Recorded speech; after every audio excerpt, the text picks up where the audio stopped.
Salut, c'est Marc. Dans cette vidéo, on va regarder les nouveautés qui vont apparaître sur la version 6.2 de WordPress.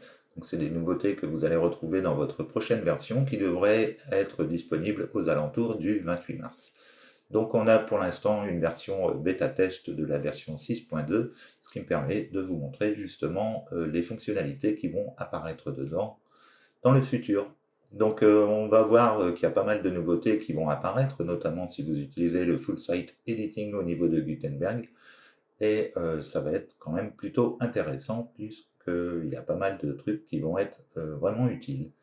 Donc on arrête le blabla et on y va directement. On va aller voir les nouveautés de la version 6.2 de WordPress. C'est parti! Nous voici au niveau de WordPress, donc on va voir la version 6.2 qui va sortir aux alentours du 28 mars 2023. Donc on va retrouver pas mal de nouveautés concernant l'édition des sites en full site editing. Pour ça, il faut avoir un thème qui soit compatible. Ici, c'est le thème 2023, donc le thème par défaut de WordPress. Et on va avoir pas mal de nouveautés également au niveau de l'édition des articles. Et pour ça, on va se rendre directement sur un article. Donc on y va. On retrouve ici mon article Bonjour tout le monde. L'article Bonjour tout le monde, je l'ai un peu modifié de telle manière qu'il ressemble à un article. On retrouve ici un titre H1, des titres H2, une image et quelques textes, avec ici un autre titre qui a été posé à la fin. Donc la première nouveauté qu'on va avoir, c'est avoir la possibilité d'avoir une vue vraiment claire, c'est-à-dire sans distraction tout autour, ce qui nous permet d'avoir une vue directe de notre site web en faisant une édition de notre article. Pour ça, on va se rendre sur les trois petits points et on va avoir ici une nouvelle option qui est disponible qui se nomme Distraction Free. Quand je clique dessus, on va se retrouver vraiment avec la page telle qu'elle apparaît sur un site web. Donc ça permet comme ça d'avoir un bon aperçu du rendu. Ici, on va pouvoir éditer directement dans nos blocs, comme on le ferait par exemple avec un éditeur de texte traditionnel. Donc on va pouvoir ici écrire notre article directement sur l'écran. Pour revenir en mode normal, il suffit de remonter au niveau du haut de l'écran et de cliquer ici sur les trois petits points et ensuite de sélectionner Distraction Free à nouveau afin de basculer en version normale. Pour récupérer la colonne de droite qui nous permet d'avoir l'édition des différents blocs, on clique ici et on a à nouveau la colonne qui apparaît. Ça, c'est la première nouveauté que l'on a au niveau de l'éditeur WordPress 6.2. On va se rendre maintenant au niveau de la vue en liste que l'on a ici. On a la possibilité ici d'avoir une vue de nos différents blocs au niveau de notre page. On retrouve ici paragraphe, ici notre titre, etc., etc. Et on a un nouvel onglet qui est maintenant apparu qui se nomme Outline. Dans l'onglet Outline, on va retrouver la sémantique au niveau de notre article et également les différentes informations au niveau de notre article, notamment le nombre de caractères qui est utilisé, le nombre de mots utilisés, le temps de lecture moyen pour lire l'ensemble de l'article, et ici un aperçu de la sémantique au niveau de notre article. On peut voir que ça va nous permettre, alors c'était déjà une option qui existait, mais elle a été ici créée dans un onglet. Ça nous permet ici d'avoir une bonne sémantique au niveau de nos titres. Par exemple, on évite de mettre deux titres H1 dans une page, même si c'est possible, c'est pas une bonne pratique. Il faut avoir une bonne sémantique au niveau de votre article. Ça permet comme ça d'avoir un article qui soit bien construit au niveau de son HTML. Donc quand vous ferez une erreur, par exemple ici on a un titre H4, si maintenant je passe ce titre H4 qui devrait être un titre H3, étant donné qu'on a un titre H2 au-dessus, si ici je le passe en H3, à ce moment-là l'erreur sera disparue. Donc voilà, ça vous permet comme ça de vérifier la structure de votre article quand vous faites votre rédaction, et ça vous permet d'avoir un aperçu des différentes options au niveau de votre article.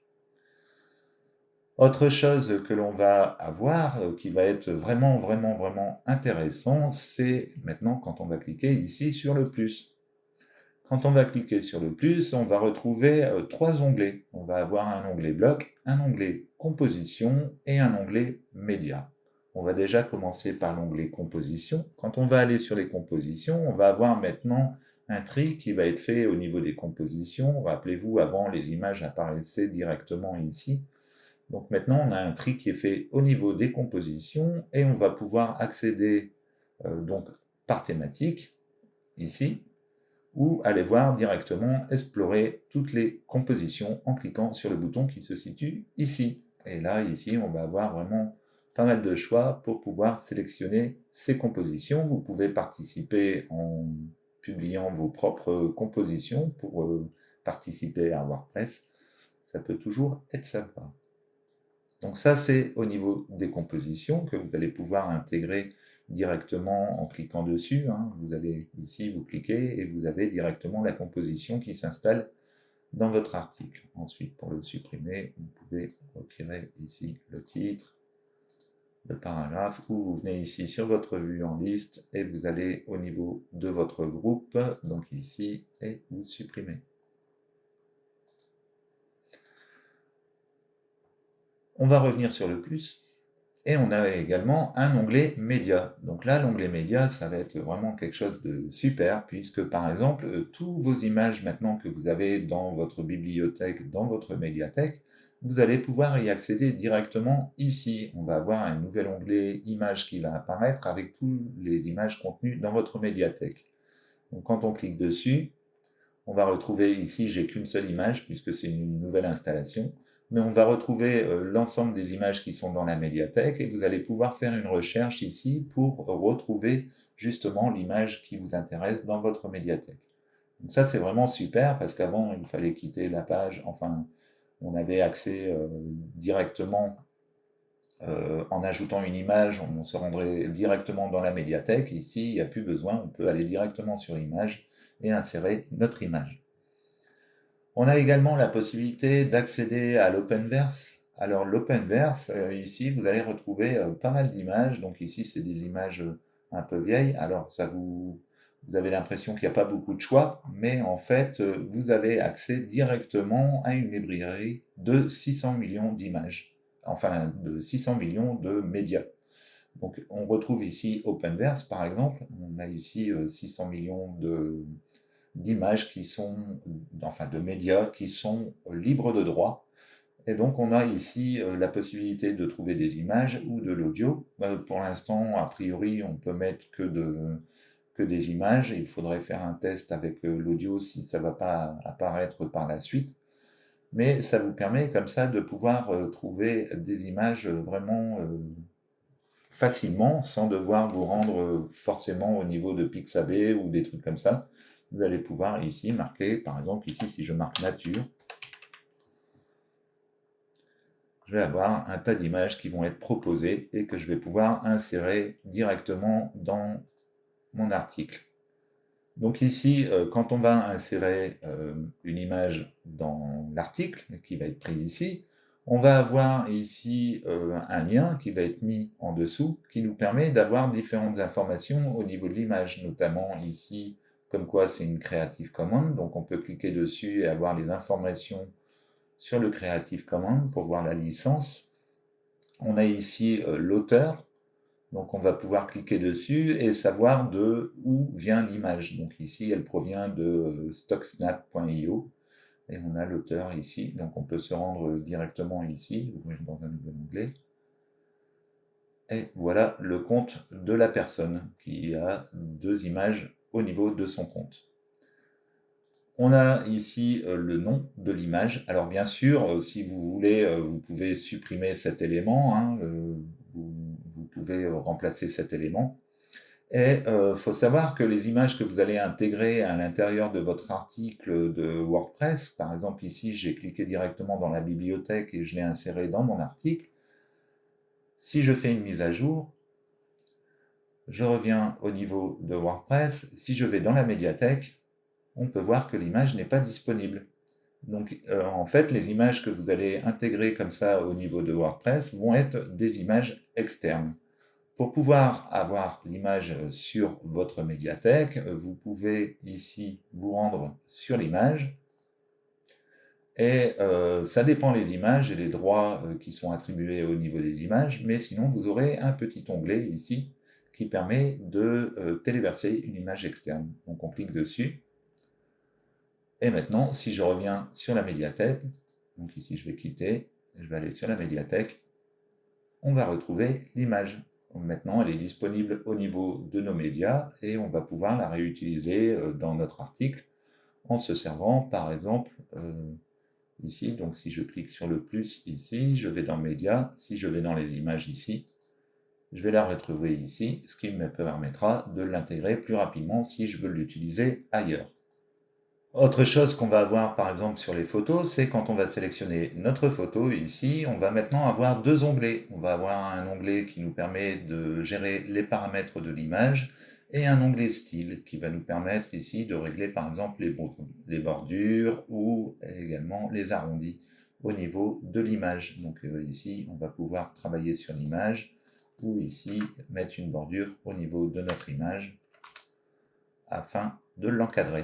Donc on a maintenant deux onglets séparés pour le style et les paramètres. Donc ça c'est au niveau des images puisque pour l'instant quand on va sur un bloc ici on n'a pas la même option au niveau des styles et des images. On a toujours les styles qui sont ici, qui sont juste en dessous. Et ça serait bien qu'en fait on ait la même option au niveau des onglets, ça serait beaucoup plus pratique. Comme par exemple ici, à chaque coup qu'on veut changer quelque chose, il faut sélectionner marge interne, marge externe. Enfin, c'est pas super pratique au niveau de l'UX. Donc ça serait mieux d'avoir deux onglets qui nous permettraient d'avoir directement les styles qui soient déployés. Ça serait beaucoup plus rapide au niveau de l'édition. Donc ça viendra peut-être pour tout ce qui est bloc de texte. En tout cas, pour les images, c'est fait et c'est plutôt pratique. On a autre chose aussi qui est disponible, c'est quand on va créer un bloc réutilisable. Maintenant, ici, admettons, je prends ce texte, je clique ici et je fais créer un bloc réutilisable. Je vais donner un nom à ce bloc, je vais l'appeler mon texte. Et maintenant, l'avantage, c'est que quand on va aller dans les blocs réutilisables, ici, on peut voir qu'il est en couleur, ce qui nous permet en fait de bien le dissocier du reste du contenu.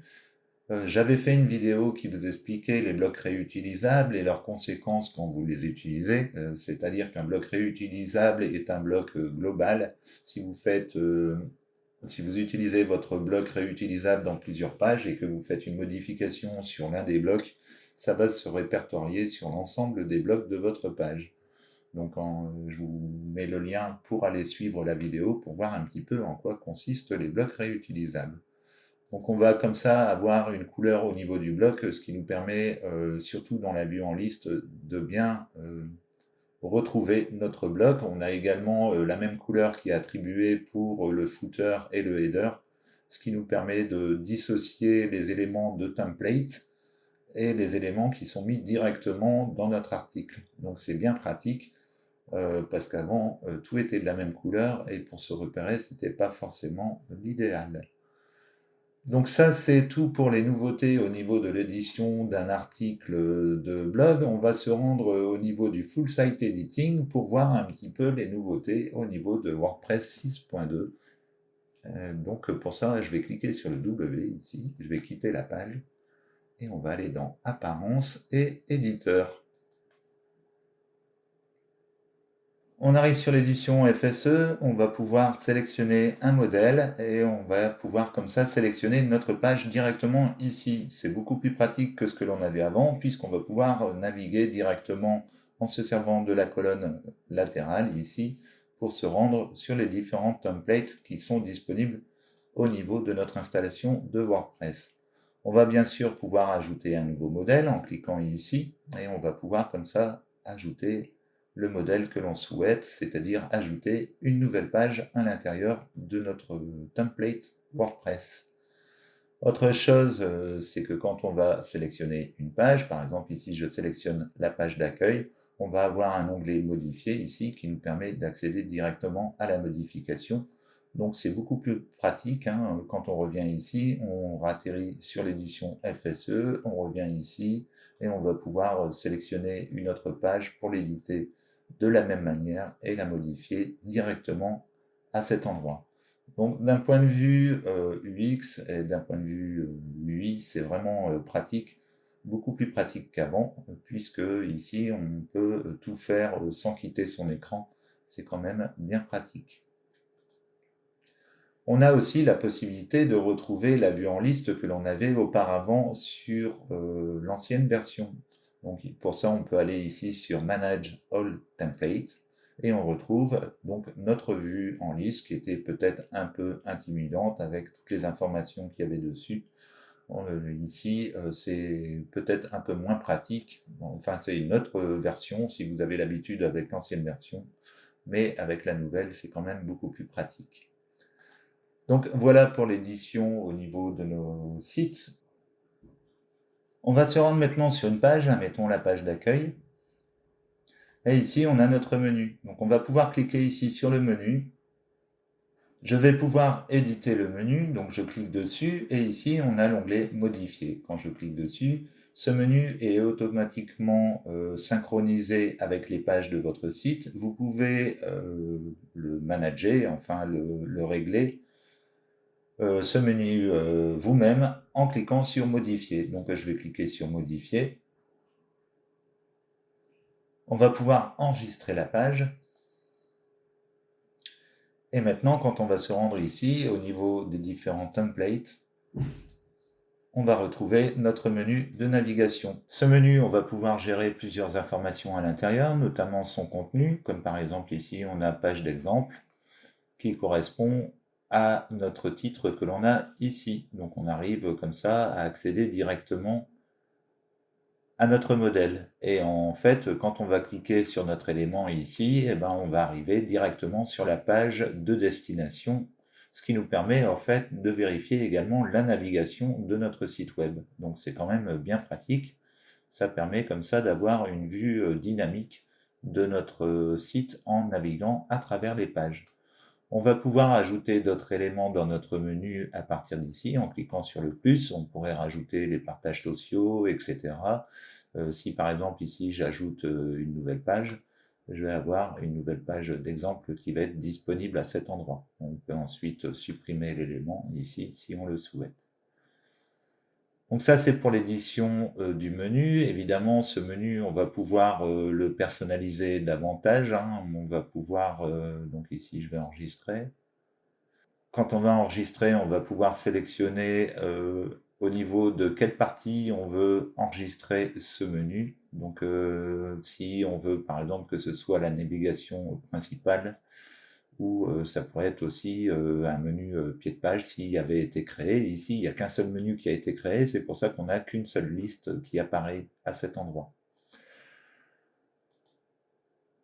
On va revenir sur nos modèles, on va aller sur la page d'accueil et on va revenir sur notre menu. Donc je vais cliquer ici sur modifier. Quand je vais aller sur mon menu, à cet endroit ici, je vais pouvoir cliquer dessus et je vais pouvoir changer les informations directement ici. Par exemple, je vais pouvoir changer le texte. Je vais pouvoir mettre ma page. Je vais pouvoir indiquer l'URL de destination, mettre une description, mettre un titre au niveau du lien. Donc ça permet quand on survole le lien d'avoir en fait une petite bulle qui s'affiche avec la destination du lien. Et l'attribut URL, ici c'est là où vous allez marquer nos follow, nos référeurs ou nos openers, enfin ça dépend quel attribut vous donnez à votre lien. On va pouvoir avoir également ici une partie setting, donc, et on a ici une partie mise en forme pour changer par exemple la typographie. On pourrait très bien changer la taille de la police. On va pouvoir également éditer directement notre menu ici en ajoutant des sous-menus. À ce moment-là, on peut donner le libelle de notre sous-menu avec le lien de destination. Donc ici, c'est caché par la fenêtre. Si je voulais pas être embêté, par exemple, par les éléments qui sont ici, il suffit d'aller sur les trois petits points en haut et on sélectionne barre d'outils supérieure. Ça nous permet d'avoir la barre d'outils qui est ici. À ce moment-là, on a une meilleure accessibilité à notre élément ici. Donc après, à partir de là, on peut créer notre sous-menu en ajoutant par exemple ici un article. Donc on va pouvoir également modifier le contenu de cet élément ici avec le libelle, la description, toujours pareil. Donc c'est quand même bien pratique. On a accès ici aux différentes propriétés de l'élément. Et on va avoir également accès, quand on sélectionne notre menu ici, à la vue en liste, ici. Donc ça va nous permettre, par exemple, quand vous avez plusieurs éléments dans votre menu, de pouvoir bouger les éléments directement ici. Donc par exemple, ici, si j'avais ajouté une nouvelle page, et que je resélectionne mon élément, ici on retrouve notre élément non classé qui est ici, que je peux mettre directement avant la page si je le souhaite. Voilà, ça nous permet comme ça de trier directement. On va avoir différentes informations. Ici, quand on va cliquer sur les trois petits points, on va pouvoir retirer le menu, ou on va pouvoir encore ajouter un nouveau élément à notre menu. Donc on va pouvoir faire l'édition directement ici plutôt que de le faire là-haut. Donc c'est quand même peut-être un peu plus pratique parce que c'est vrai que éditer directement dans le header ici, c'est pas vraiment l'idéal. Autre chose, on va pouvoir créer un nouveau menu en partant ici, en cliquant sur les trois petits points. On va pouvoir créer notre nouveau menu directement ici. Et on va pouvoir ajouter des éléments à l'intérieur. Donc, admettons, je fais une liste de pages. Je peux sélectionner ouvrir dans un nouvel onglet si je le souhaite, lui donner le lien de la page, etc., etc. Quand vous avez plusieurs menus, comme ici on vient d'en créer un, on va pouvoir également sélectionner le menu qui va être présent dans cette page. Donc ça vous permet d'avoir vraiment une bonne maîtrise de votre navigation au niveau de votre site internet, puisque selon la page selon laquelle vous êtes, vous allez pouvoir sélectionner le menu de navigation correspondant. Donc après, il suffit de sélectionner ici et vous pouvez comme ça changer votre menu. Autre chose que l'on a au niveau des menus, quand on va sélectionner, qu'on va aller dans les styles,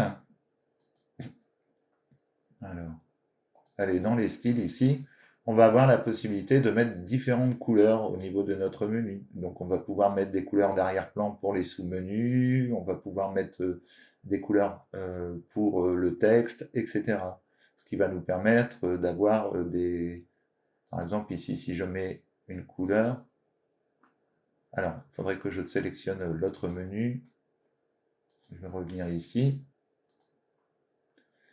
Je vais aller ici dans les menus, je vais prendre le deuxième qui comporte un onglet. On peut voir ici que on a notre fenêtre qui est avec un fond vert. Donc on va pouvoir comme ça personnaliser son menu au niveau de la navigation.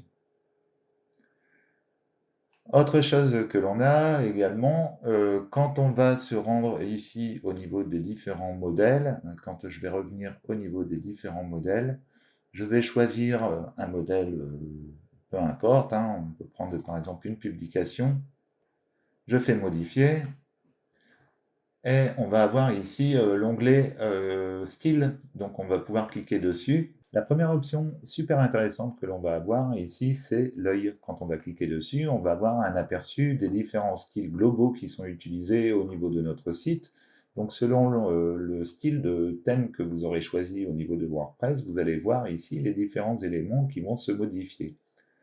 Donc par exemple ici on est sur le thème qui est vert et beige, on pourrait choisir un autre style de thème en sélectionnant parcourir les styles. Ici on a comme ça accès à différents styles de thèmes.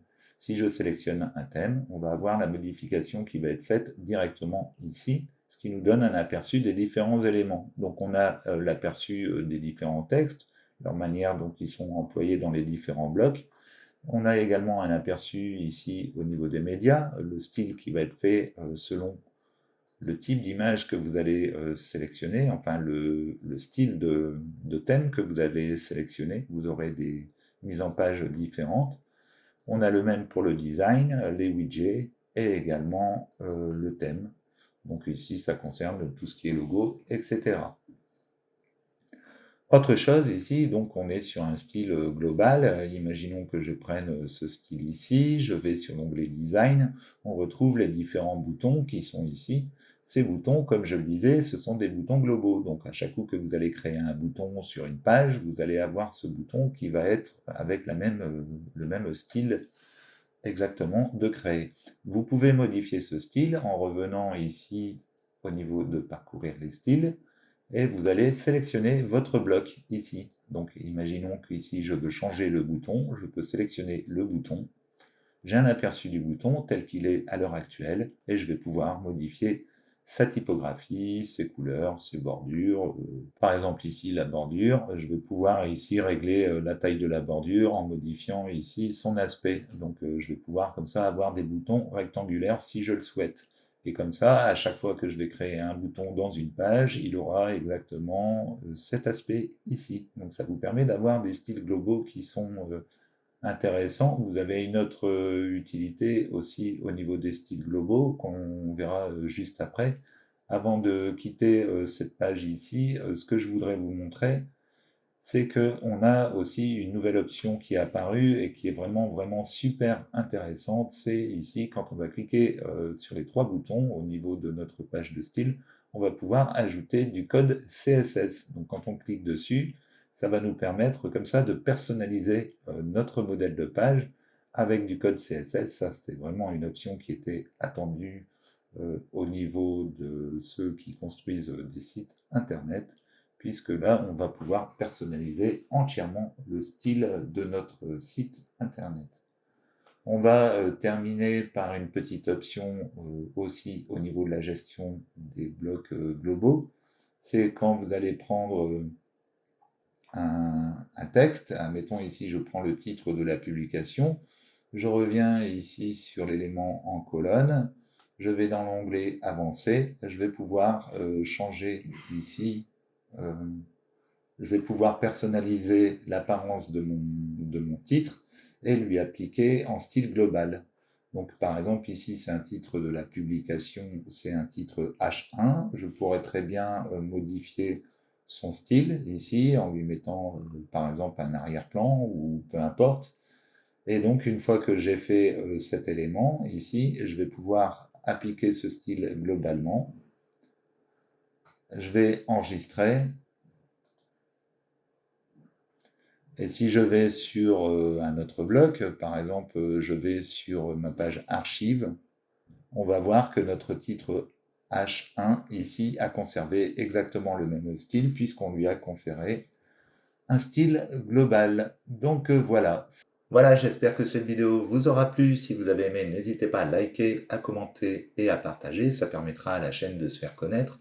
N'hésitez pas non plus à cliquer sur le lien qui se trouve sous la vidéo pour accéder à un guide gratuit qui contient les essentiels de WordPress pour construire votre site web. En attendant, je vous remercie d'avoir regardé cette vidéo et je vous dis à bientôt pour une prochaine vidéo. Ciao, ciao! Check the mic and make sure it sound right, boys.